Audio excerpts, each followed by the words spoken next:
Desapareció durante una fiesta de pijamas en una cálida noche suburbana, dejando atrás sus zapatos, su diario y una familia que nunca dejó de poner un plato extra en la mesa. 22 años después, una puerta olvidada del sótano se abrió con un chirrido, y lo que esperaba en la oscuridad finalmente susurró: ¿dónde había ido Melissa? Era una mañana gris de la primavera de 2009, cuando un equipo de contratistas llegó a una casa olvidada a las afueras de la ciudad. La propiedad llevaba años vacía, con las ventanas tapiadas y el jardín cubierto de maleza que llegaba hasta la cintura. El aire olía a madera húmeda y moho, ese tipo de olor que se adhiere a los lugares abandonados donde nadie ha vivido ni reído en mucho tiempo. Los trabajadores habían sido contratados para vaciar la casa y prepararla para su demolición. Para ellos era solo otro trabajo, otra carcasa de una casa que pronto daría paso a algo moderno y limpio. Ninguno de ellos imaginaba que lo que se escondía dentro de las paredes reabriría un misterio de más de 2 décadas. Los hombres comenzaron por retirar los muebles rotos y el yeso suelto. Recorrieron las habitaciones sin mucho cuidado, con sus botas crujiendo sobre cristales rotos y baldosas desmoronadas. En el sótano esperaban encontrar el mismo desorden que habían encontrado arriba, pero lo que descubrieron era aún más extraño. Contra una pared había una serie de estanterías, altas y desiguales, apiladas con botes de pintura oxidados y herramientas cubiertas de un espeso polvo. Cuando uno de los trabajadores intentó apartar las estanterías, notó algo extraño. La madera no encajaba perfectamente contra la pared. Detrás de las estanterías había un contorno difuso, como la forma de una puerta sellada hacía mucho tiempo. Al principio pensaron que no era más que una mala construcción. Sin embargo, la curiosidad pudo más. Apartaron las estanterías y descubrieron una pesada puerta de hierro empotrada en el hormigón. La puerta no tenía manilla, solo una cerradura que se había corroído hasta convertirse en un trozo de metal. Uno de los hombres silbó y comentó que nunca había visto nada parecido en el sótano de una casa. La habitación se quedó en silencio mientras se miraban unos a otros. El ruido de su trabajo se desvaneció al darse cuenta de la importancia del descubrimiento. Llamaron a su supervisor, que llegó en menos de 1 hora, y les dijo que cortaran la cerradura. El chirrido de la sierra llenó el sótano. Las chispas volaban mientras el metal cedía. Cuando la cerradura finalmente se rompió, un olor fuerte salió por las grietas. Aire viciado atrapado durante años. Los hombres dudaron, pero el supervisor insistió. Juntos abrieron la puerta de hierro, cuyas bisagras chirriaron como si les molestara que las molestaran. Lo que había más allá era una estrecha escalera que descendía hacia la oscuridad. Los trabajadores iluminaron con sus linternas y vieron el contorno de una pequeña cámara oculta que no había visto la luz del día desde que se selló la puerta. Dentro de la cámara, el aire era espeso y agrio. Las paredes de hormigón estaban manchadas por el agua y el suelo estaba cubierto de trozos de tela y periódicos viejos. Contra una pared había una cama estrecha, con el colchón quebradizo por el paso del tiempo. Cerca había una mesita con un brazalete cubierto de polvo, pero aún intacto. El brazalete tenía unas iniciales cuidadosamente grabadas, MH. Ninguno de los hombres sabía qué significaban, pero uno de ellos susurró que recordaba haber oído esas letras antes, en noticias de hacía años. Al anochecer llegó la policía y precintó la propiedad. En cuestión de días, los investigadores confirmaron lo que sugería la pulsera. El sótano oculto estaba relacionado con el caso de una niña que había desaparecido de una fiesta de pijamas en 1987. Un misterio que había atormentado a familias y detectives durante más de 20 años. La casa, olvidada y abandonada a su suerte, había guardado su secreto todo ese tiempo. El verano de 1987 fue caluroso e inquieto, el tipo de estación en la que los niños se quedaban fuera hasta que se encendían las farolas y los padres los llamaban para que volvieran a casa. En un tranquilo barrio residencial bordeado de arces y céspedes bien cuidados, Melissa Hartley, de 14 años, se preparaba para lo que parecía una noche normal. La habían invitado a una fiesta de pijamas a pocas casas de distancia, el tipo de reunión a la que había asistido muchas veces antes. Preparó una pequeña bolsa con su pijama, un cepillo de dientes y su libro favorito, y en el último momento metió su diario debajo de la ropa. Nunca lo separaba de ella, lleno de una letra cuidada y notas detalladas sobre sus días, sus preocupaciones y sus sueños. Su madre le recordó que no se quedara despierta hasta muy tarde. Su padre le dio un beso en la cabeza y Melissa se puso en marcha por la acera, con sus zapatillas golpeando ligeramente el pavimento. La casa donde se celebraba la fiesta de pijamas pertenecía a los Parker, una familia muy conocida en el barrio. Su hija, Julie, era una de las mejores amigas de Melissa. El plan era sencillo: una noche de películas, aperitivos y conversaciones en voz baja que se alargarían hasta la madrugada. Las chicas extendieron los sacos de dormir por el suelo del salón, con el zumbido de un ventilador cortando el aire pegajoso. Pasaron cuencos de palomitas, bebieron refrescos directamente de la lata y se rieron hasta que les dolió el estómago. En algún momento, alguien sugirió contar historias de fantasmas, y Melissa, siempre atenta oyente, se inclinó hacia adelante con los ojos muy abiertos, con su diario junto a su bolso en la esquina. La noche avanzaba, y aunque el ambiente era festivo, los vecinos recordaron más tarde detalles extraños. Un perro ladró durante casi una hora, y su dueño dijo más tarde que nunca antes se había comportado así. Un coche circulaba lentamente por la calle sin luces, deteniéndose cerca de la entrada de los Parker antes de seguir su camino. Ninguna de las chicas se dio cuenta en ese momento. Para ellas, el mundo fuera de la sala de estar apenas existía. Alrededor de las 2 de la madrugada, Melissa se levantó en silencio, diciendo que iba a la cocina a beber agua. Caminó sigilosamente por el pasillo, su silueta iluminada brevemente por el resplandor del televisor, y desapareció de la vista. Al principio, nadie le dio importancia. Pasaron unos minutos, luego 10, luego 20. Julie fue a buscarla, llamándola en voz baja para no despertar a sus padres, pero la cocina estaba vacía, la puerta trasera estaba abierta y una cortina se movía ligeramente con la brisa. La bolsa de Melissa seguía junto al sofá, con su diario todavía dentro, y sus zapatos seguían junto a la puerta. Era como si hubiera salido un momento y nunca hubiera vuelto. Al amanecer, los Parker llamaron a los Hartley. Al principio, todos asumieron que Melissa se había ido a casa sin decir nada, pero su cama estaba intacta y sus padres no la habían visto desde que se marchó. Llamaron a la policía, se reunieron los vecinos, y a media mañana, la tranquila calle bullía con el sonido de voces preocupadas. Los agentes registraron los jardines, revisaron los callejones y recorrieron las carreteras cercanas, pero no encontraron rastro de la niña. Algunos susurraban que se había escapado, pero los que la conocían mejor negaban con la cabeza.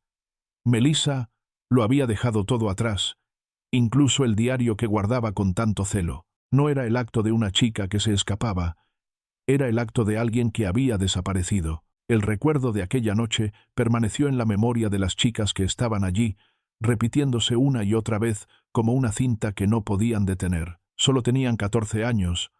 Aún eran lo suficientemente jóvenes como para sentirse seguras bajo el techo de un hogar familiar, pero lo suficientemente mayores como para sentir la emoción de quedarse despiertas hasta pasada la medianoche. La sala de estar de los Parker estaba llena de mantas y almohadas.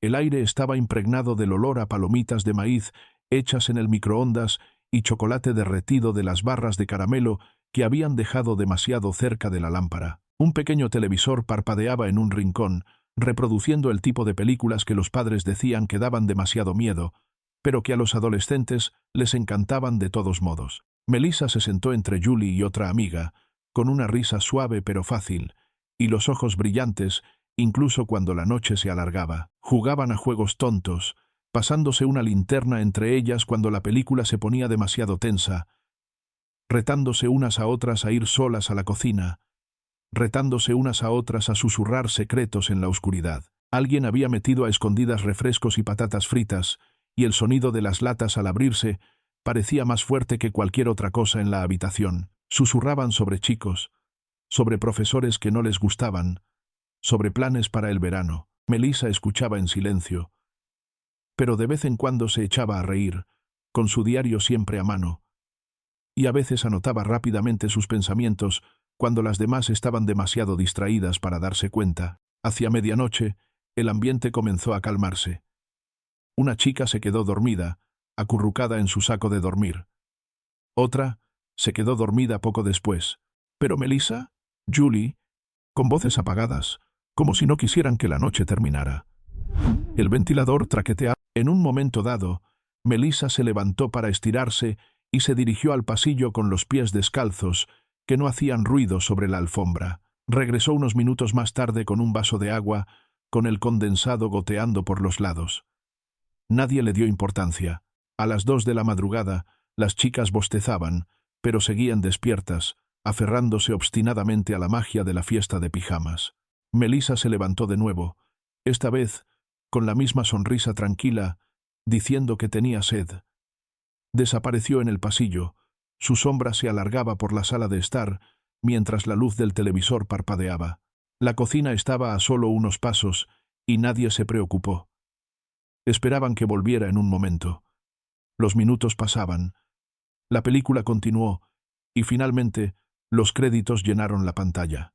Julie finalmente se fijó en el vaso que Melissa había dejado, todavía medio lleno, sobre la mesa. Se levantó, caminó por el pasillo y llamó a su amiga. La luz de la cocina estaba apagada y el fregadero vacío. La puerta trasera estaba abierta, y la cortina de la ventana se movía suavemente, como si alguien la hubiera movido. Los zapatos de Melissa seguían junto a la puerta principal, y su bolso seguía en el suelo, cerca del sofá. No faltaba nada, excepto ella. Julie regresó a la sala de estar, inquieta, con la voz temblorosa cuando se lo contó a los demás. Pensaron que Melissa estaba gastando una broma, que tal vez se había escondido en un armario o estaba agachada detrás de una silla. Registraron la casa en silencio, para no despertar a los padres, pero todas las habitaciones estaban vacías. Cuando salió el sol, el lugar de Melissa en el suelo seguía vacío, su manta intacta, su diario abandonado. Había salido al pasillo y había desaparecido, dejando solo preguntas que atormentarían a todos los que habían estado allí esa noche. La mañana después de la desaparición de Melissa comenzó con una confusión que rápidamente se convirtió en miedo. Al principio, los padres de Parker pensaron que había vuelto a casa por la noche sin despertar a nadie, pero cuando los Hartley contestaron al teléfono, sus voces se quebraron por la preocupación. Melissa no había regresado, su cama estaba intacta y sus zapatos seguían esperando junto a la puerta. A media mañana, los coches de policía llegaron a la tranquila calle, con sus luces intermitentes rompiendo la calma de un sábado de verano. Los vecinos salieron en bata y zapatillas, con tazas de café en la mano, susurrando entre ellos mientras los agentes uniformados bajaban y comenzaban a hacer preguntas. La primera búsqueda fue sencilla, un registro de la casa de los Parker de arriba abajo. Los agentes revisaron los armarios, el ático y el sótano, llamándola con voz firme, pero los únicos sonidos que respondían eran los crujidos de la vieja madera. Recorrieron el patio trasero, revisaron la verja y se dirigieron a la calle. Llegó una unidad canina, con los perros inquietos y sus adiestradores colocándoles las correas. Los padres de Melissa proporcionaron un jersey de su habitación, cuya tela aún conservaba su olor. Los perros olfatearon con entusiasmo y se pusieron en marcha, con el hocico pegado al suelo, tirando con fuerza mientras seguían su rastro. El vecindario observaba en silencio mientras los perros avanzaban por la manzana. Los adiestradores les daban instrucciones, guiándolos hacia el final de la calle. El olor de Melissa era claro y constante, hasta que llegaron a la esquina donde el pavimento se unía con una amplia carretera llena de coches aparcados. Allí, los perros dieron vueltas, gimiendo y rascando el suelo, confundidos. Después de unos minutos, se sentaron sobre sus cuartos traseros, incapaces de encontrar el rastro de nuevo. Era como si Melissa hubiera caminado hasta esa esquina y luego simplemente se hubiera desvanecido. Los adiestradores intercambiaron miradas inquietas. Mientras tanto, los padres de Melissa llamaban a todas las puertas. Algunos vecinos abrieron inmediatamente, con el rostro pálido, jurando que no habían visto nada inusual. Otros dudaron, mirando a través de las cortinas antes de finalmente abrir la puerta. Los Hartley suplicaban información, mostrando una foto de su hija, sonriendo tímidamente en su foto escolar. Algunas personas recordaban haber oído ladrar a los perros la noche anterior. Una mujer mencionó un coche que circulaba sin luces, pero nadie podía decir con certeza lo que había visto. La policía amplió el radio de búsqueda, recorriendo patios traseros, callejones y pequeños bosques. Los agentes utilizaron palos largos para apartar la hierba alta, buscando cualquier rastro de la niña. Los helicópteros sobrevolaban la zona, con el ruido de sus hélices resonando en el aire caliente. Los voluntarios se reunieron en la iglesia local, listos para unirse a las partidas de búsqueda. Por la tarde, decenas de personas peinaron los campos y las zanjas, con sus voces resonando mientras llamaban a Melissa. Cada hora que pasaba aumentaba el temor, porque no se encontraba nada, ni un zapato, ni un trozo de ropa, ni una sola pista que pudiera explicar lo que había sucedido. Esa noche, el barrio se sentía diferente. Las luces de los porches permanecían encendidas, las cortinas abiertas y los padres mantenían a sus hijos cerca. Los coches de policía permanecían en la calle, con una presencia que resultaba a la vez tranquilizadora e inquietante. La ausencia de Melissa era pesada. Oprimía cada hogar. La primera búsqueda había terminado, pero el misterio no había hecho más que empezar, y el silencio que siguió fue casi insoportable. En los días posteriores a la desaparición de Melissa, la ciudad pasó de la conmoción a la especulación inquieta. Al principio, todo el mundo hablaba en susurros, como si bajar la voz pudiera suavizar de alguna manera la verdad, pero pronto los susurros se hicieron más fuertes y se extendieron por los porches, los pasillos de las tiendas de comestibles y los pasillos de las escuelas. La gente necesitaba respuestas y, al no obtenerlas de la policía, comenzó a inventarlas. Algunos insistían en que Melissa se había escapado. Decían que los 14 años eran una edad de rebeldía, que tal vez ella había querido liberarse de las normas y los toques de queda. Algunos afirmaban haberla visto distraída en las semanas anteriores, caminando con la cabeza gacha, llevando consigo su inseparable diario. Imaginaban que había hecho una maleta en secreto y se había escapado en plena noche en busca de alguna aventura. Pero sus padres negaban con la cabeza ante esta idea. Melissa había dejado atrás todas sus pertenencias, su ropa favorita, su Walkman, incluso el diario que nunca perdía de vista. Para ellos, eso era prueba de que no había elegido marcharse. Otros susurraban sobre un extraño. Recordaban el coche que circulaba por la calle sin luces, el que se detuvo cerca de la entrada de los Parker. Algunos juraban que nunca habían visto ese vehículo antes, un sedán oscuro con cristales tintados. Quizás alguien había estado observando, esperando el momento en que una joven estuviera sola. La idea inquietaba a todos, porque significaba que el peligro aún podía estar ahí fuera, rondando sus tranquilas calles. Los padres comenzaron a cerrar las puertas con llave más temprano por la noche. A los niños ya no se les permitía andar en bicicleta hasta el anochecer, y las fiestas de pijamas se cancelaron discretamente. Luego surgió la teoría más oscura, la que se extendió como el humo, aunque nadie quería decirla en voz alta. ¿Y si la respuesta no estaba fuera de la casa, sino dentro de ella? ¿Y si alguien de la fiesta de pijamas sabía más de lo que decía? La gente interrogaba a la familia Parker en voz baja. Les preguntaban por qué Melissa había ido sola a la cocina, por qué nadie había oído abrirse la puerta, por qué no se habían dado cuenta de su ausencia hasta la mañana siguiente. Los Parker se defendían con voces temblorosas, insistiendo en que estaban dormidos y que se habían despertado con el caos, como todos los demás. Aún así, la duda se aferraba a ellos. En los pueblos pequeños, las sospechas no se disipan fácilmente. La policía intentó calmar los ánimos. Dijeron a los periodistas que no había pruebas de fuga, ni de secuestro, ni motivos para creer que los anfitriones hubieran hecho nada malo. Pero sin respuestas, sus palabras tenían poco peso. Cada día el caso se enfriaba más, y cada día los rumores se intensificaban. Los Hartley caminaban por la ciudad con la mirada perdida, obligados a escuchar las teorías sobre su hija. A veces, la simpatía se manifestaba en forma de una mano en el hombro, otras veces en forma de preguntas crueles que les desgarraban como heridas recientes. El verano se prolongaba bajo el peso de las especulaciones. El calor era agobiante, las noches eran inquietas, y la ausencia de Melissa se convirtió en el centro de todas las conversaciones. La verdad seguía ahí fuera, enterrada bajo capas de rumores y dudas, pero nadie podía encontrarla. Los Hartley se negaron a dejar que el nombre de Melissa cayera en el olvido. Desde la primera semana después de su desaparición, llenaron la ciudad con su rostro, imprimiendo montones de folletos en la copistería local, hasta que la máquina se sobrecalentó.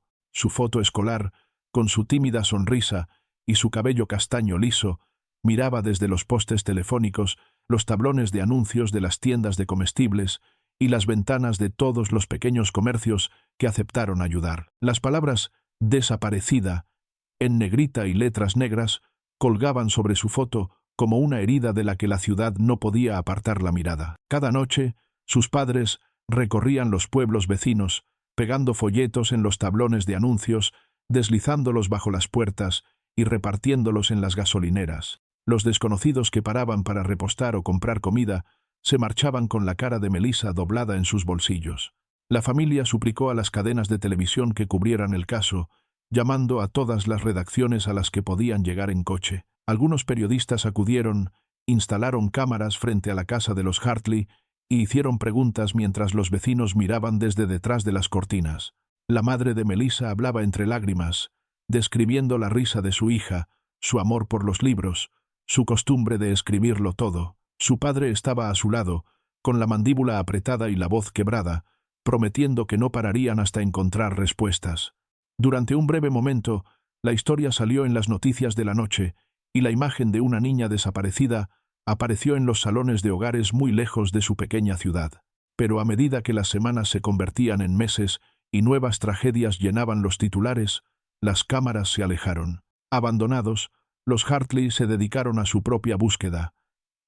Recorrían senderos boscosos con linternas, llamando a Melissa hasta que se les quebró la voz. Peinaron campos y arroyos poco profundos, convencidos de que podrían encontrar alguna pista que la policía hubiera pasado por alto. Al principio se unieron voluntarios, docenas de vecinos que se movían en filas, registrando cada zanja y cada terreno abandonado.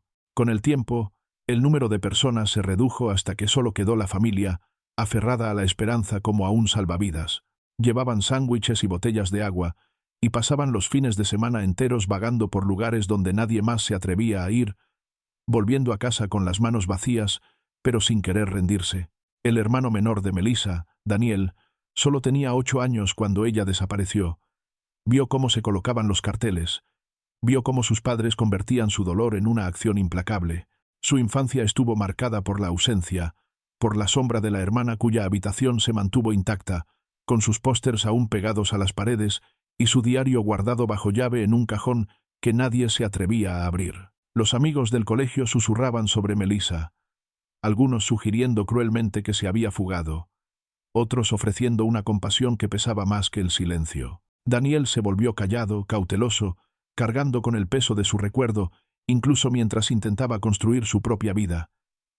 Cada hito, cada cumpleaños, estaba marcado por la silla vacía en la mesa. Pasaron los años, pero los Hartley nunca se detuvieron. Se unieron a grupos de apoyo para familias de desaparecidos. Viajaron a manifestaciones. Dieron charlas en colegios sobre seguridad. Su desesperación se convirtió en un ritmo, en una forma de sobrevivir. Melissa se había ido, pero se negaban a dejar que el mundo la olvidara. Para ellos, la búsqueda era la única forma de mantenerla cerca.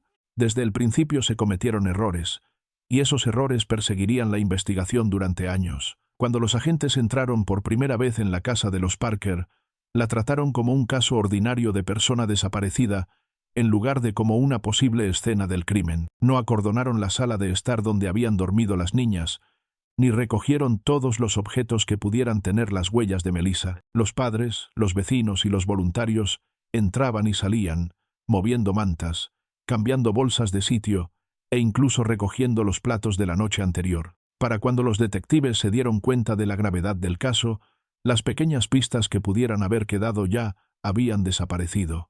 La puerta trasera, que se había encontrado abierta, no se examinó en busca de huellas esa mañana. Se observó una cortina que se balanceaba con la brisa veraniega, pero no se fotografió. Incluso el vaso de agua medio vacío que Melissa había llevado consigo esa noche fue lavado y guardado por los Parker, sin saber que podría contener la última prueba clara de su presencia. Más tarde, este descuido se calificaría de imprudente. Pero en aquellas primeras horas, los agentes creían que pronto la encontrarían, quizá volviendo a casa o escondida en casa de algún amigo. Esperaban que reapareciera, avergonzada por el alboroto, y no que desapareciera sin dejar rastro. A medida que pasaban los días y Melissa no regresaba, la atención se centró en las personas que vivían cerca. El barrio era de esos en los que la mayoría de los residentes se conocían entre sí, donde los niños montaban en bicicleta libremente y las puertas solían dejarse sin cerrar. Sin embargo, siempre había quienes se mantenían al margen, y un nombre surgía una y otra vez en las conversaciones discretas. Franklin Miller, un manitas de unos 30 y tantos años, vivía en una pequeña casa alquilada a pocas calles de distancia. Era conocido por hacer trabajos ocasionales, arreglar vallas, reparar canalones y pintar cobertizos. Trabajaba solo, hablaba poco y rara vez miraba a los ojos a nadie. Varios vecinos recordaban haberlo visto caminando tarde por la noche, llevando herramientas en una vieja bolsa de lona, incluso cuando nadie lo había contratado. Algunas madres admitieron que sus hijos se sentían incómodos con él y describieron cómo se quedaba cerca de los parques infantiles o los observaba desde el otro lado de la calle. Un vecino recordó haberlo visto pasar por la casa de los Parker pocos días antes de la fiesta de pijamas, mirando hacia el patio trasero como si lo estuviera observando. A pesar de estos testimonios, no se hizo ningún seguimiento real. Los detectives tomaron su nombre, lo anotaron en sus notas y siguieron adelante. Estaban abrumados por las pistas, los rumores de extraños y los avistamientos que no llevaban a ninguna parte. La reputación de Miller como persona extraña pero inofensiva jugó a su favor. Sin pruebas contundentes que lo vincularan con Melissa, lo dejaron en paz. Continuó con su tranquila rutina y las preguntas a su alrededor se desvanecieron a medida que las semanas se convertían en meses. Mirando atrás, es fácil ver lo importantes que fueron aquellas primeras horas. Si se hubiera asegurado la casa, si se hubieran conservado todos los detalles, si se hubieran tomado más en serio las historias sobre Franklin Miller, tal vez la verdad habría salido a la luz antes. En cambio, el rastro se enfrió y con él la posibilidad de encontrar a Melissa antes de que los años empezaran a acumularse. A medida que los primeros meses se convirtieron en años, la energía en torno al caso de Melissa comenzó a desvanecerse. Los folletos que antes eran brillantes y urgentes se amarillaron por los bordes, curvándose bajo el peso de la lluvia y el viento. Las noticias nocturnas ya no mencionaban su nombre. Los reporteros que antes se agolpaban en el jardín delantero de los Hartley pasaron a otras tragedias. Al principio, cada llamada telefónica despertaba la esperanza.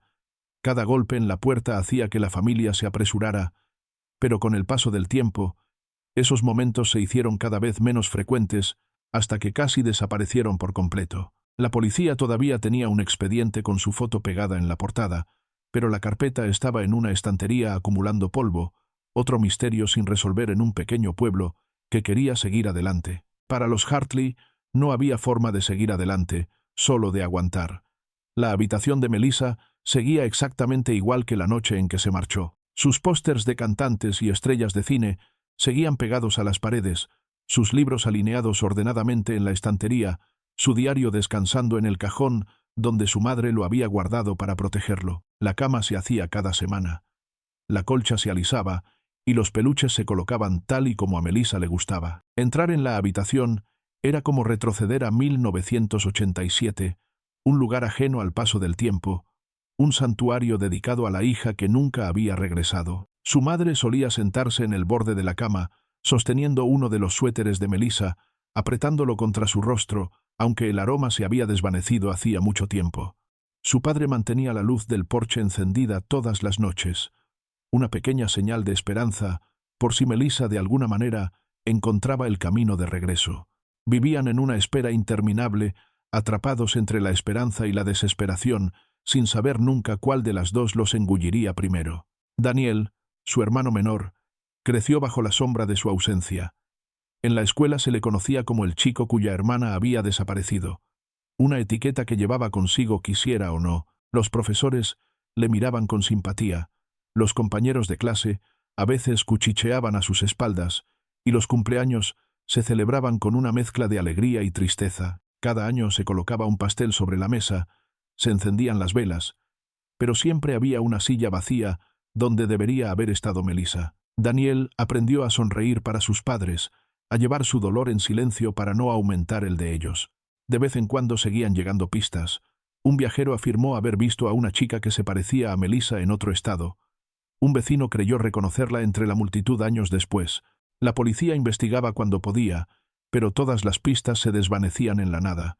Cada decepción era muy dolorosa, pero los Hartley se aferraban a la más mínima posibilidad, guardaban una caja llena de recortes, cartas y notas de desconocidos que ofrecían sus oraciones. La esperanza era lo único que tenían, e incluso cuando se sentía frágil, se negaban a dejarla morir. Las estaciones cambiaron, la ciudad se reconstruyó.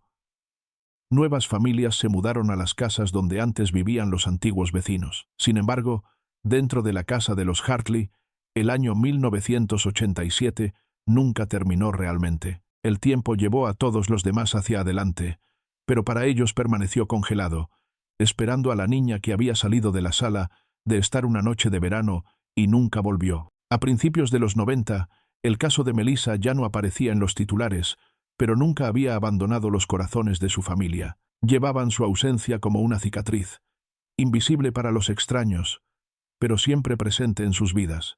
Entonces, cuando otras 2 adolescentes desaparecieron de pueblos a menos de 80 kilómetros de distancia, la herida se abrió de nuevo. Al principio, las desapariciones parecían independientes, tragedias que pertenecían a otras familias, pero pronto los detalles comenzaron a parecer inquietantemente familiares. La primera fue en 1992, cuando Amanda Reeves, de 16 años, desapareció después de pasar la noche en casa de su mejor amiga, en una ciudad al oeste de donde vivía Melissa. Las chicas habían estado celebrando el comienzo de las vacaciones de verano, quedándose hasta tarde con música y refrescos. En algún momento después de medianoche, Amanda se excusó para ir a buscar un jersey al porche delantero.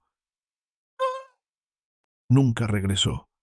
Su bolso, sus zapatos y su cartera fueron encontrados en el interior.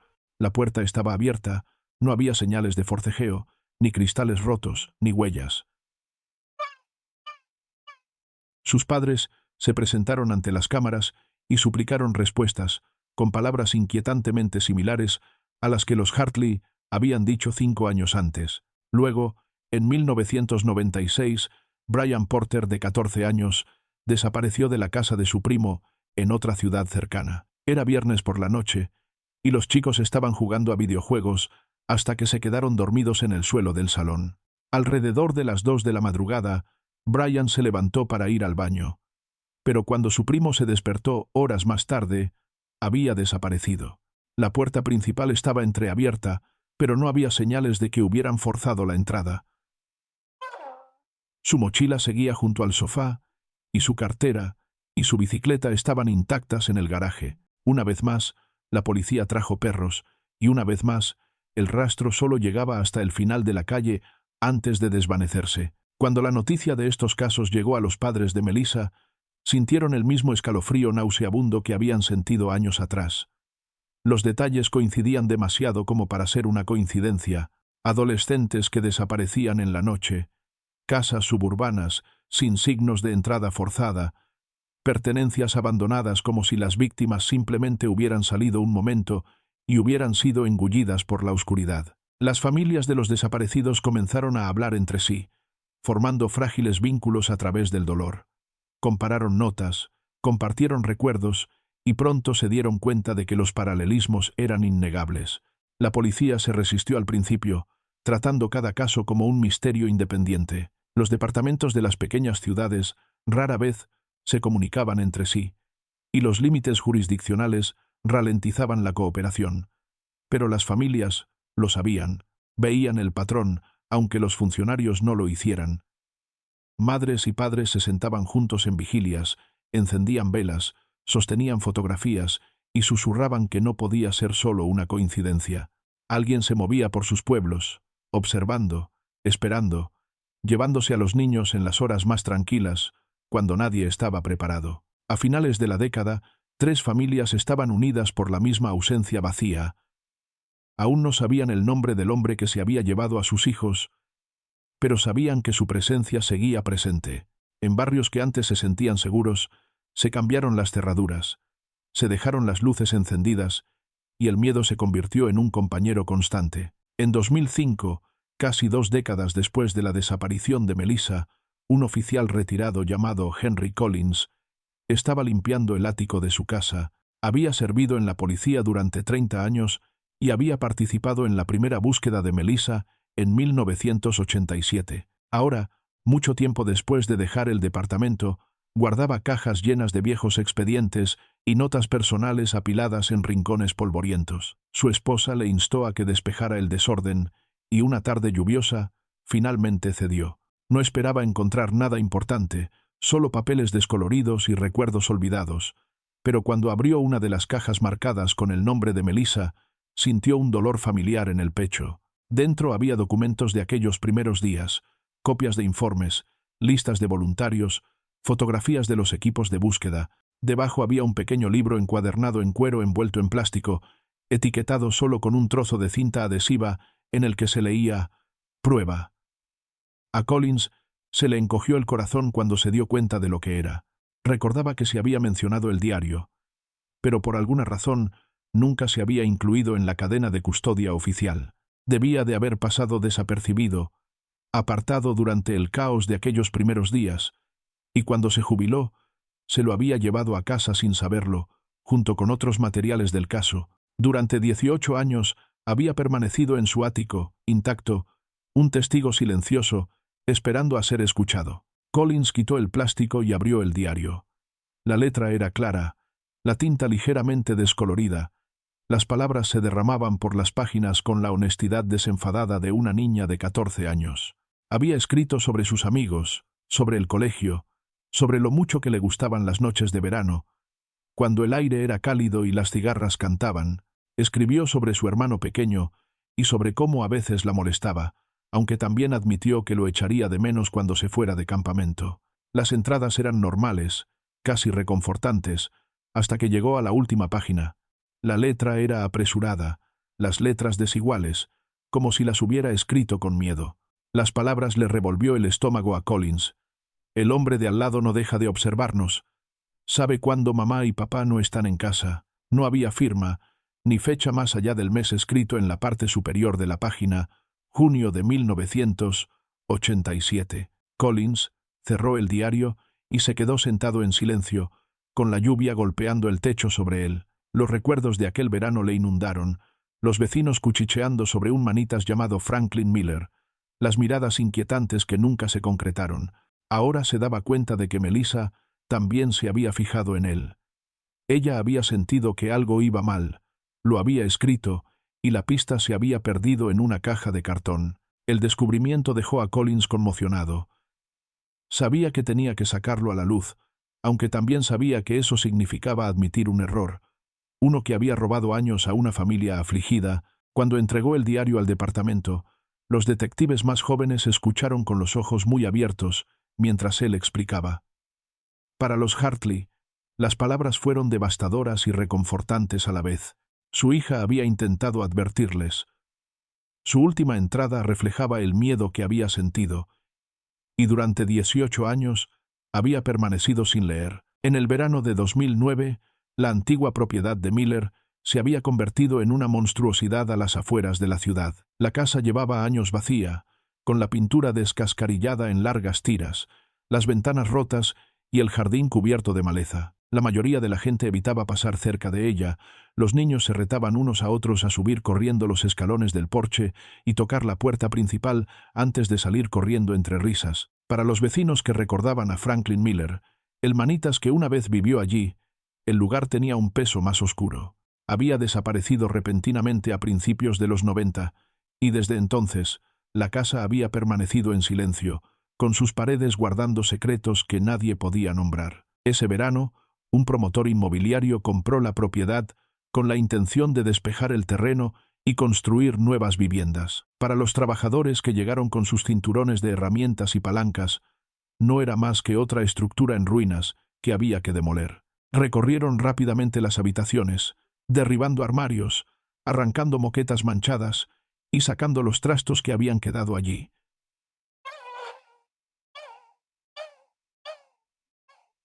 En el sótano esperaban encontrar lo mismo, solo que más desorden. Pero lo que encontraron allí era tan extraño que les hizo detenerse en seco. A lo largo de una pared Había una serie de estanterías de madera. A primera vista parecían normales, apiladas con viejos botes de pintura, clavos oxidados y herramientas demasiado corroídas para usarlas. Pero cuando dos hombres intentaron mover las estanterías, notaron que el peso era inusual, como si algo sólido estuviera oculto detrás. Tiraron de las estanterías hacia adelante, raspándolas contra el suelo de cemento. Para su sorpresa, la pared no era una pared en absoluto. Apareció el contorno de una puerta, de hierro pesado incrustado en el hormigón, con la superficie manchada de óxido. Los trabajadores intercambiaron risas nerviosas, tratando de disimular la inquietud que los invadió. Uno bromeó sobre un tesoro enterrado, otro dijo que parecía más bien algo salido de una prisión. Pasaron las manos por el frío metal, sin encontrar ninguna manija, solo un grueso candado que se había fundido con el óxido a lo largo de los años. La puerta era sólida, algo poco habitual en el sótano de una casa. Llamaron a su supervisor, que bajó con una linterna, con el rostro tenso por la preocupación. Ordenó a los hombres que cortaran el candado. La sierra chirriaba contra el metal corroído, lanzando chispas naranjas.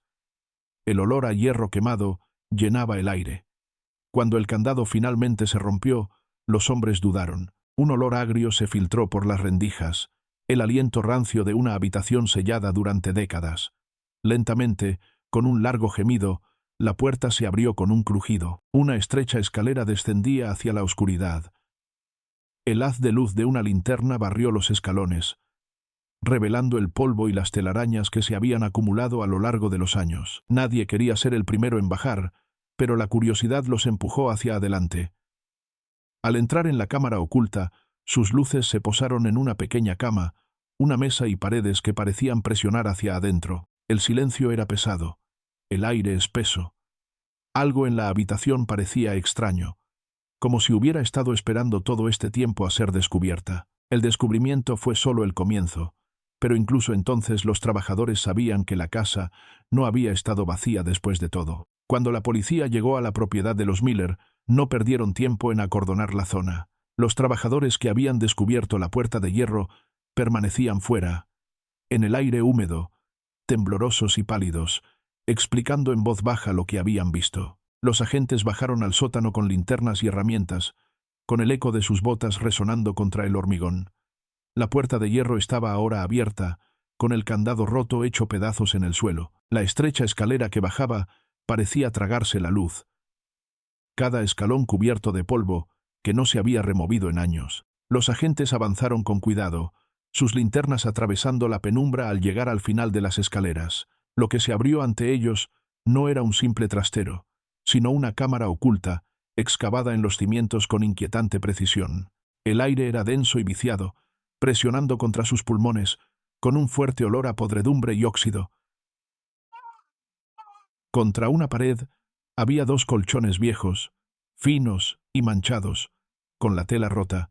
Había unos ganchos metálicos atornillados al suelo cerca de los somieres, un detalle que convertía la inquietud en pavor. Sobre una pequeña mesa de madera había objetos que a primera vista parecían normales, pero que en ese lugar resultaban siniestros. Un peine con mechones de pelo aún enganchados entre los dientes, un zapato rayado en el talón, un cuaderno descolorido al que le faltaban varias páginas. En el rincón más alejado de la habitación, una caja de cartón se hundía bajo el peso del tiempo. Un agente se agachó y levantó la tapa, dejando al descubierto una colección de objetos personales que no parecían pertenecer a la misma persona. Una mochila infantil, con las correas desgastadas, un montón de joyas enredadas, una cinta de casete con un nombre que nadie reconocía. Entre estos objetos, había algo que hizo que la sala se quedara en silencio. Envuelta en un paño fino yacía una pulsera, con la plata deslustrada por el paso del tiempo, pero aún con las letras MH grabadas. Uno de los detectives susurró el nombre, Melissa Hartley, y el peso del descubrimiento se apoderó de todos ellos. La niña desaparecida en 1987, cuyo caso había perseguido a la ciudad durante más de 20 años, estaba de repente relacionada con este lugar. La cámara fue fotografiada desde todos los ángulos, y las bolsas de pruebas se llenaron rápidamente a medida que los agentes recogían cada objeto. Se catalogaron las ataduras, se retiraron cuidadosamente los colchones, y se selló la pulsera en una bolsa transparente. El trabajo fue metódico, pero bajo la rutina se escondía un horror tácito. No se trataba solo de una habitación oculta, era una prisión. Alguien la había construido para retener a personas, para mantenerlas fuera de la vista, para borrarla del mundo exterior. Afuera, la noticia se difundió rápidamente. Los vecinos se reunieron detrás de la cinta policial, susurrando, recordando a Franklin Miller y la inquietud que había dejado tras de sí. Los Hartley fueron notificados en cuestión de horas, y sus vidas se vieron sumidas una vez más en la tormenta que habían vivido décadas antes. Por primera vez había pruebas, frías e innegables, de que Melissa no había huido, no había simplemente desaparecido en la noche. Había estado aquí, en esta cámara, y su brazalete había quedado atrás como un grito silencioso para que alguien la encontrara. Los detectives pensaron que habían visto lo peor del sótano cuando descubrieron los colchones y las ataduras, pero en lo más profundo de la habitación había un objeto que les dejó sin aliento. Contra la pared del fondo había un armario oxidado, con la superficie descascarillada por el paso del tiempo y las bisagras hinchadas por la corrosión. A primera vista, no parecía más que un viejo mueble abandonado, pero la cerradura que lo aseguraba era pesada y deliberada, como si lo que hubiera dentro estuviera destinado a permanecer oculto. Los agentes forzaron el pestillo hasta que se rompió, y el sonido resonó en la sala de hormigón. Cuando la puerta se abrió con un chirrido, el haz de luz de una linterna reveló una pila de objetos dispuestos con inquietante cuidado. En la parte superior había un pequeño reproductor de casetes portátil, un Walkman muy popular en los años 80, con los auriculares enredados en el asa. Parecía fuera de lugar en el año 2009, pero tenía un peso histórico inconfundible. Dentro había una cinta, etiquetada con un nombre que los detectives relacionaron rápidamente con otro adolescente desaparecido a principios de los 90. La constatación heló a todos los presentes. Debajo del Walkman había un montón de fotografías Polaroid, con los bordes curvados y las imágenes descoloridas, pero aún lo suficientemente nítidas como para reconocer los rostros. Algunas mostraban a adolescentes sonriendo torpemente. Otras los captaban en momentos más espontáneos, sentados en porches o caminando por las calles. Las fechas garabateadas en la parte inferior coincidían con los años de varias desapariciones sin resolver. Los detectives se quedaron mirando los rostros, algunos de los cuales recordaban de antiguos expedientes y noticiarios. Era como abrir una ventana al pasado, una que revelaba no solo el destino de Melissa, sino también el sufrimiento de otras personas que simplemente habían desaparecido sin explicación. Más adentro del armario había ropa cuidadosamente doblada.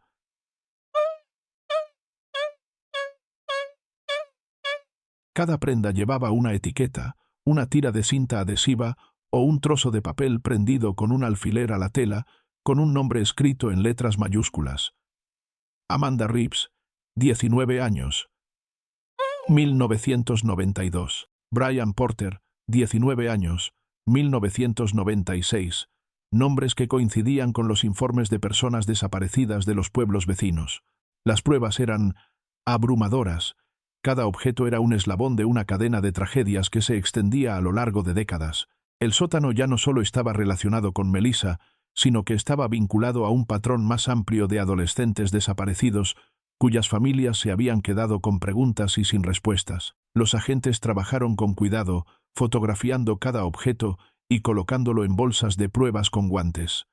La sala se fue quedando en silencio a medida que el peso del descubrimiento se apoderaba de ellos. No era obra del azar, sino de alguien metódico, alguien que coleccionaba recuerdos de cada vida que había robado. El Walkman, las fotografías, la ropa con nombres, todo hablaba de un ritual de recuerdo convertido en crueldad. La noticia se difundió rápidamente una vez que se registraron los objetos. Se llamó a las familias que habían llevado años de duelo, y cada conversación reabrió heridas que nunca habían cicatrizado. Los Hartley, los Reeves, los Porter, todos se enteraron de que las pertenencias de sus hijos habían sido encontradas en el sótano de la casa abandonada de Franklin Miller. Por primera vez, no había duda de que sus seres queridos habían formado parte de la misma oscura historia. Durante semanas después del descubrimiento, La cámara situada bajo la propiedad de Miller se convirtió en el centro de una enorme investigación. Se examinó cada centímetro de la habitación, cada trozo de tela, cada hebra de pelo, cada huella dactilar recogida de las superficies oxidadas. Los equipos forenses trabajaron día y noche, con manos enguantadas y firmes, mientras empaquetaban las pruebas en bolsas y las sacaban bajo la mirada de los periodistas que esperaban. Las familias se reunieron fuera de la comisaría, desesperadas por recibir noticias, con sus esperanzas y temores pendientes de la promesa de la ciencia. El avance llegó lentamente, y cada resultado de las pruebas se sumaba a un panorama sombrío. La pulsera con las iniciales MH se comparó con muestras de ADN de la madre y el padre de Melissa. Los resultados confirmaron lo que todos ya temían. Los restos de sangre en el cierre coincidían con los de Melissa. Después de más de 20 años, su presencia en esa habitación ya no era solo una sospecha. Estaba demostrada. Sus padres lloraron al conocer la noticia. La confirmación era a la vez una herida y una especie de cierre.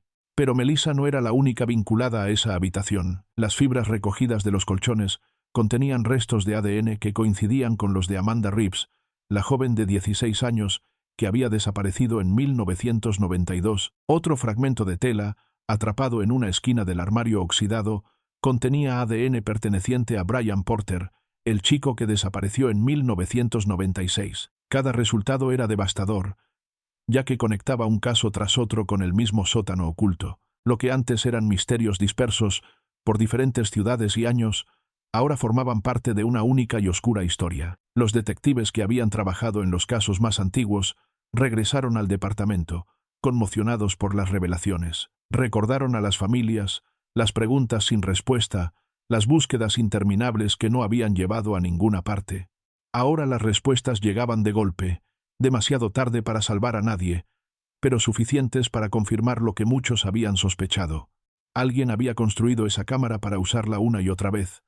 Una prisión cuidadosamente escondida bajo una casa normal, un lugar donde se acababan vidas mientras el mundo de arriba seguía sin darse cuenta. Los medios de comunicación se hicieron eco del descubrimiento, con titulares que describían el sótano como una mazmorra, una tumba, una guarida secreta del mal. Los equipos de televisión aparcaron fuera de la propiedad, con sus luces proyectando sombras inquietantes a través de las ventanas rotas. Los camiones forenses iban y venían, cerrando de golpe sus puertas sobre cajas de pruebas que contaban historias que nadie quería imaginar. Los periodistas entrevistaron a los vecinos, que admitieron que siempre se habían sentido incómodos con Franklin Miller, aunque ninguno había hablado lo suficientemente alto cuando podría haber importado. A puerta cerrada, los investigadores reconstruyeron la cronología. La cámara mostraba signos de haber sido alterada a lo largo de los años, con reparaciones, cerraduras reforzadas y la puerta oculta camuflada por estanterías.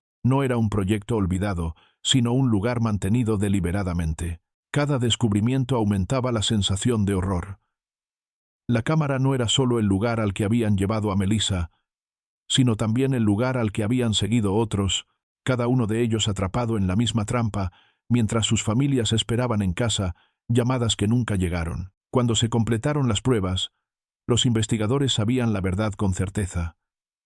La cámara no era una casualidad, era una prisión, utilizada durante décadas, relacionada con las desapariciones de niños que habían acechado la región durante más de 20 años. Con las pruebas del sótano apuntando a una mano deliberada y calculada, los investigadores volvieron a centrar su atención en el único hombre que había vivido en la casa cuando Melissa desapareció. El nombre de Franklin Miller volvió a ser tema de conversación en las comisarías, las redacciones y las cocinas del barrio, cargado con el peso de una inquietud que había perdurado durante décadas. Las personas que antes hablaban de él en voz baja se mostraron de repente ansiosas por compartir sus recuerdos, y lo que recordaban dibujaba la imagen de un hombre que siempre había parecido un poco desfasado con respecto al mundo que le rodeaba.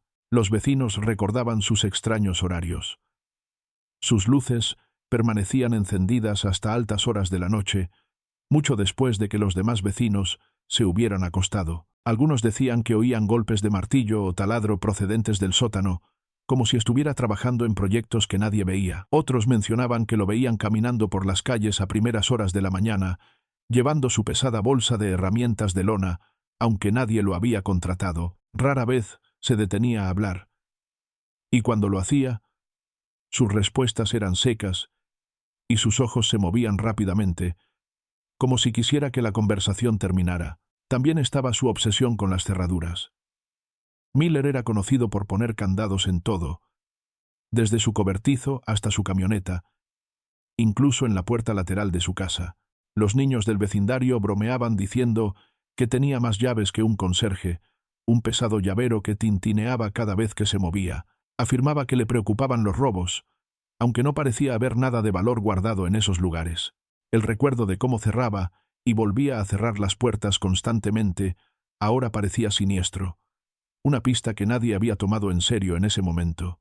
Cuando los investigadores indagaron en los registros, descubrieron que su desaparición en 1991 había sido repentina e inexplicable. Un día estaba en la ciudad reparando canalones, cortando el césped, arreglando vallas, y al día siguiente había desaparecido. Su correo se acumulaba, su teléfono estaba desconectado y la casa estaba en silencio. No había direcciones de reenvío, ni pedidos de trabajo en otras ciudades, ni señales de dónde podría haber ido.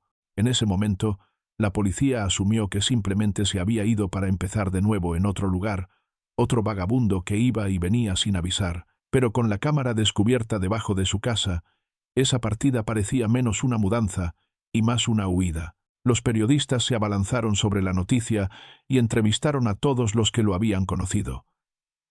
Algunos lo recordaban como una persona educada pero distante, otros decían que les ponía los pelos de punta. Un antiguo empleador recordó cómo Miller había hecho preguntas extrañas sobre materiales de construcción, especialmente sobre formas de reforzar paredes y ocultar puertas. Otra vecina confesó que siempre había mantenido a sus hijos alejados de él, inquieta por la forma en que se quedaba cerca de las vallas del parque infantil sin motivo aparente.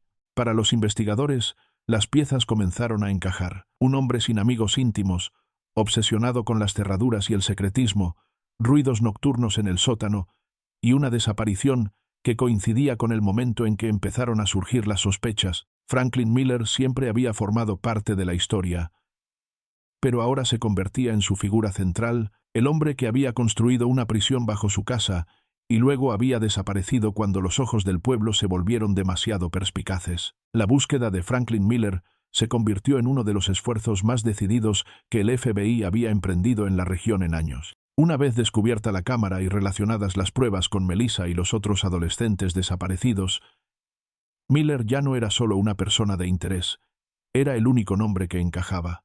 Los agentes comenzaron a reconstruir sus movimientos después de 1991, siguiendo un rastro documental que era escaso pero no invisible. Lo que encontraron sugería que Miller había pasado casi 2 décadas escondido a plena vista, siempre en movimiento, siempre un paso por delante de las sospechas. Los registros mostraban que, después de abandonar la casa en 1991, comenzó a utilizar identidades falsas.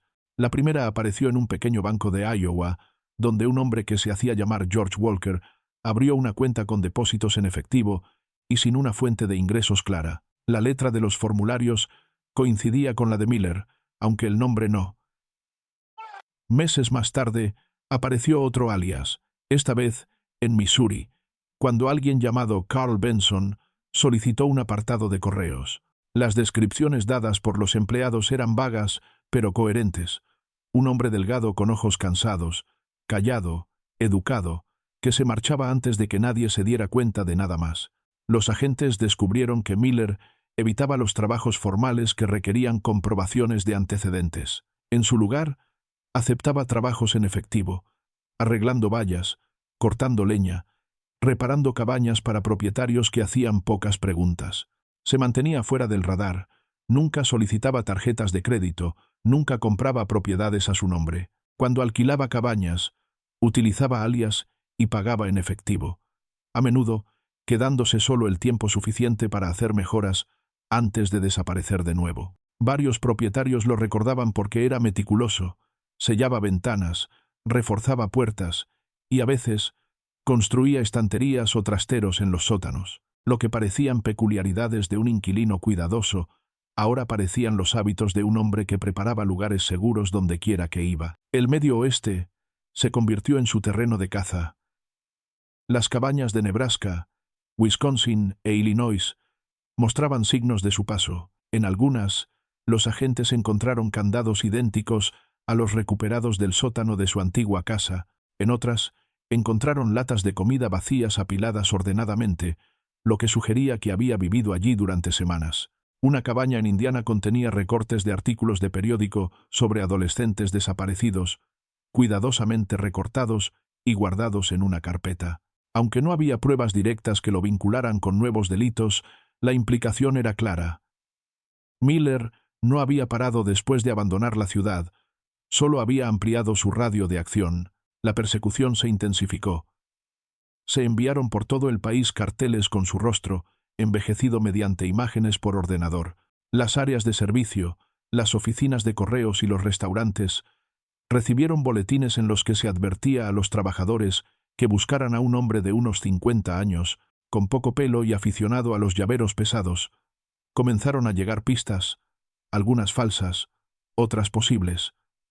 Un empleado de una gasolinera en Kansas juró que lo había visto llenando bidones con combustible. Un granjero de Minnesota informó de que un desconocido había preguntado por cabañas en alquiler cerca del bosque. Se siguió cada pista, se recorrió cada camino.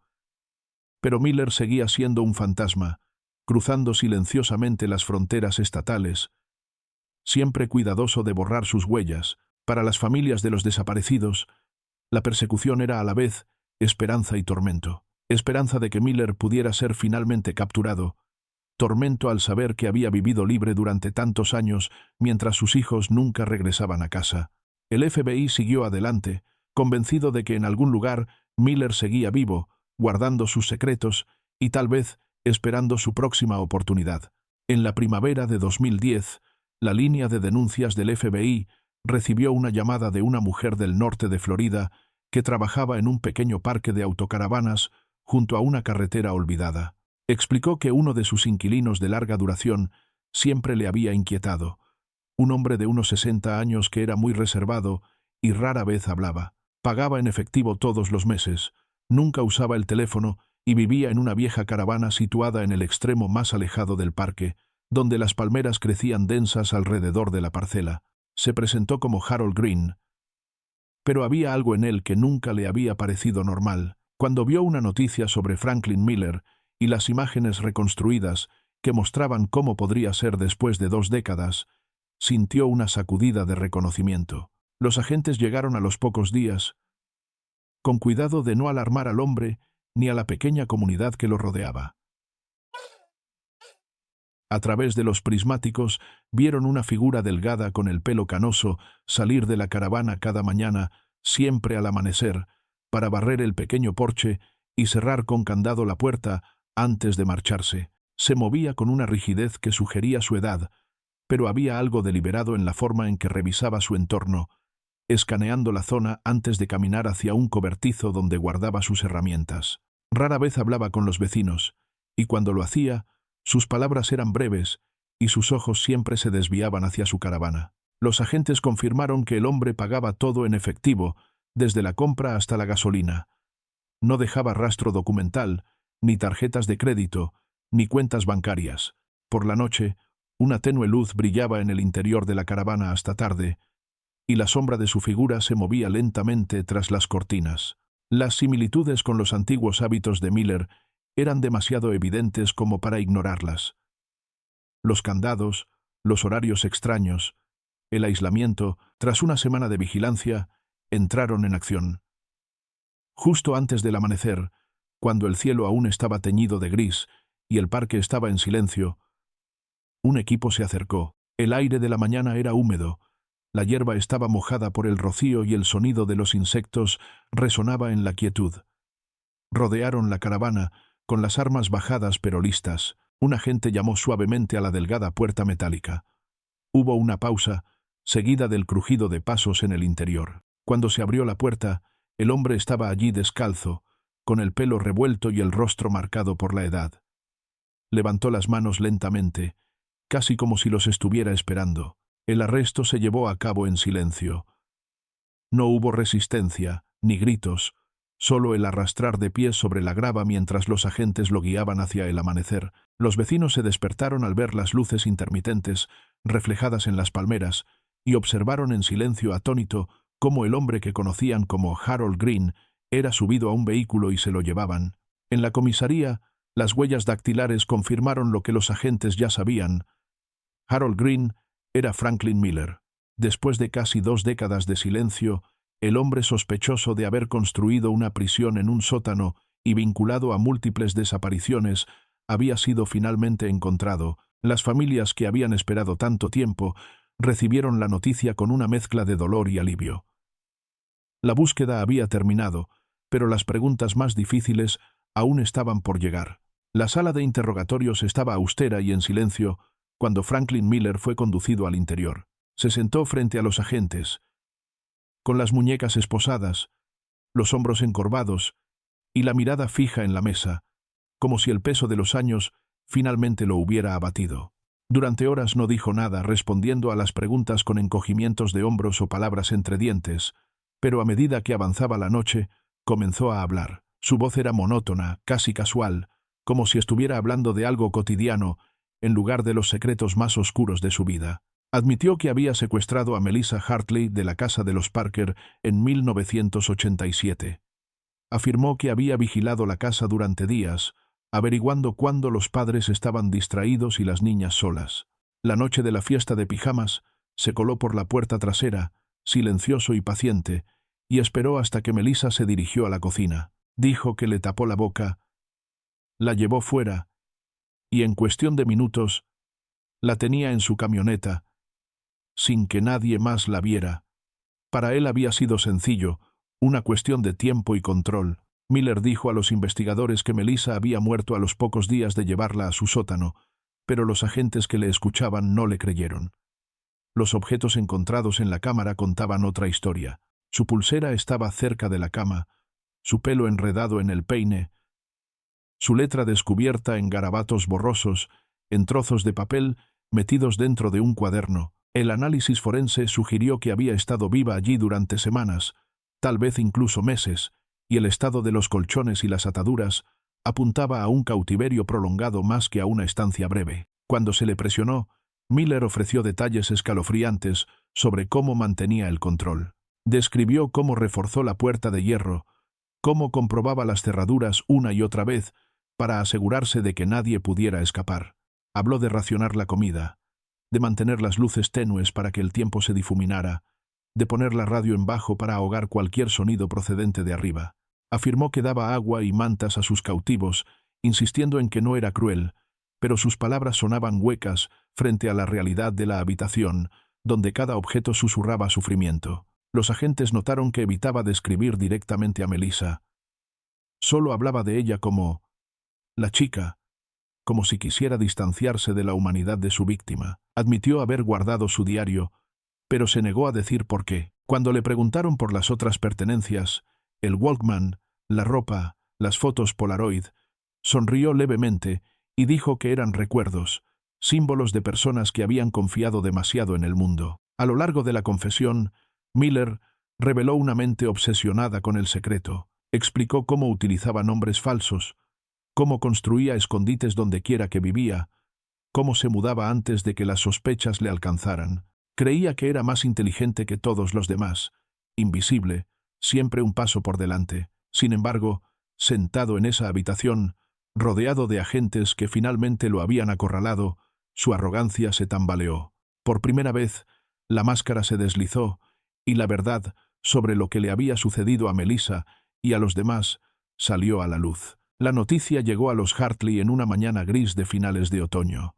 Tras semanas de pruebas forenses, los investigadores confirmaron que los restos encontrados en la cámara pertenecían a Melissa. Las palabras fueron duras, definitivas, y aunque sus padres llevaban mucho tiempo sospechando la verdad, oírla en voz alta les provocó una nueva oleada de dolor. Durante 22 años, habían vivido en el limbo de la incertidumbre, aferrándose a la esperanza incluso cuando las estaciones pasaban sin ella. Ahora ya no había que esperar más. Melissa se había ido, y sus padres finalmente la llevarían a casa. El día en que recogieron sus restos fue tranquilo.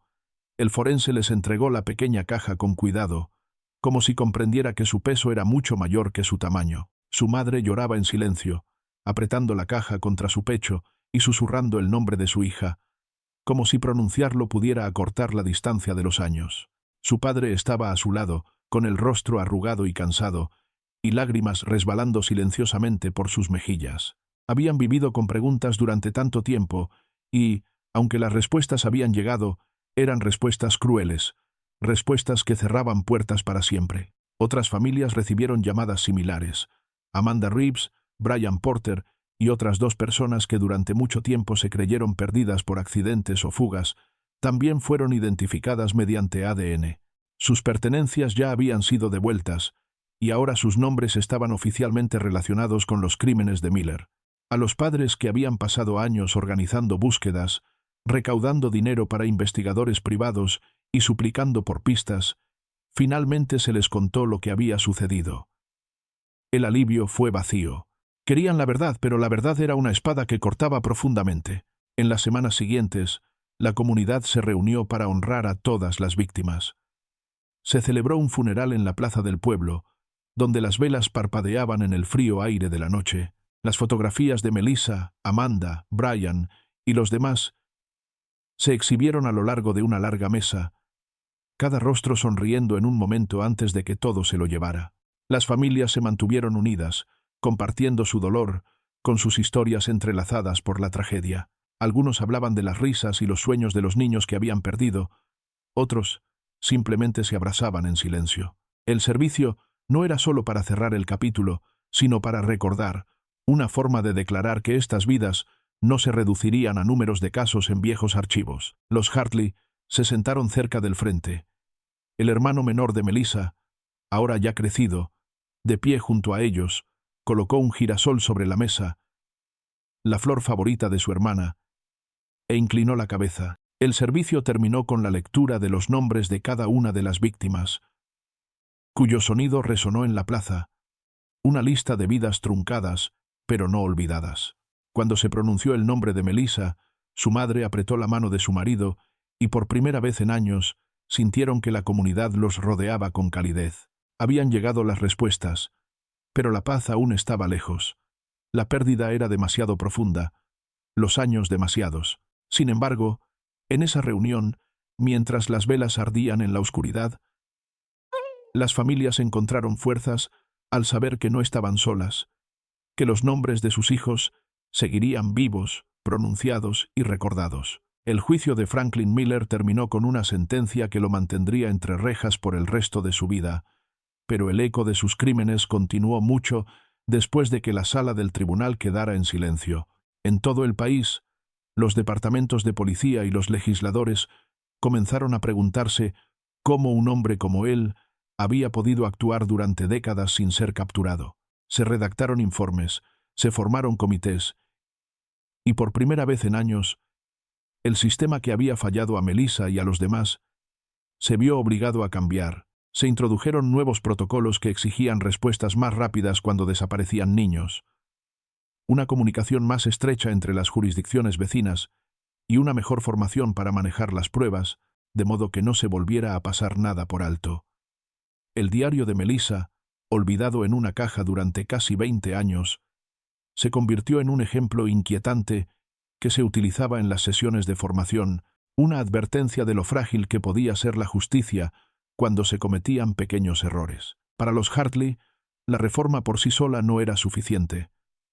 Sus vidas habían quedado destrozadas, su hija había sido secuestrada y escondida, y se negaban a dejar que su recuerdo se desvaneciera en la tragedia. Junto con otras familias, crearon una fundación en nombre de Melissa, centrada en apoyar a los jóvenes en situación de riesgo y educar a las comunidades sobre los peligros que pueden acechar incluso en calles que parecen seguras. Recaudaron fondos para becas, patrocinaron programas extraescolares y dieron charlas en colegios sobre la confianza, la vigilancia y la importancia de protegerse unos a otros. Su madre solía decir que a Melissa le encantaba ayudar a los demás, que soñaba con ser profesora y que, a través de la fundación, seguía tendiendo la mano y moldeando las vidas de los jóvenes. La casa donde Miller había construido su cámara fue finalmente demolida.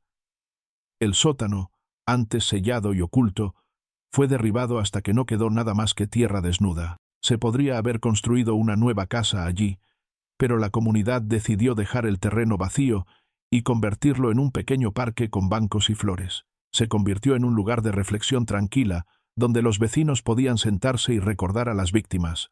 Aunque la puerta de hierro había desaparecido y las paredes se habían reducido a escombros, el recuerdo de lo que se había descubierto debajo de esa casa perduraba. Servía como recordatorio de que el mal podía esconderse detrás de las fachadas más normales, que un césped bien cuidado y un saludo cortés de un vecino podían ocultar horrores inimaginables. La historia de Melissa y los demás perduró, contada en documentales, escrita en libros, discutida en las aulas. No se mantuvo viva por miedo, sino como una forma de honrar a los que se habían perdido y de advertir contra la complacencia. Los padres enseñaron a sus hijos a ser cautelosos. Las comunidades aprendieron a vigilar más de cerca, y los investigadores aprendieron la lección de que ningún caso era demasiado pequeño, ninguna pista insignificante. Años más tarde, cuando la gente pasaba por delante del pequeño jardín donde antes se encontraba la casa de los Miller, veían flores que florecían donde antes había prosperado la oscuridad. Veían familias sentadas juntas, niños jugando, y recordaban que la historia no solo trataba sobre la pérdida, sino también sobre la resiliencia. El mal había dejado su huella, pero el amor y la determinación habían asegurado que no fuera la última palabra.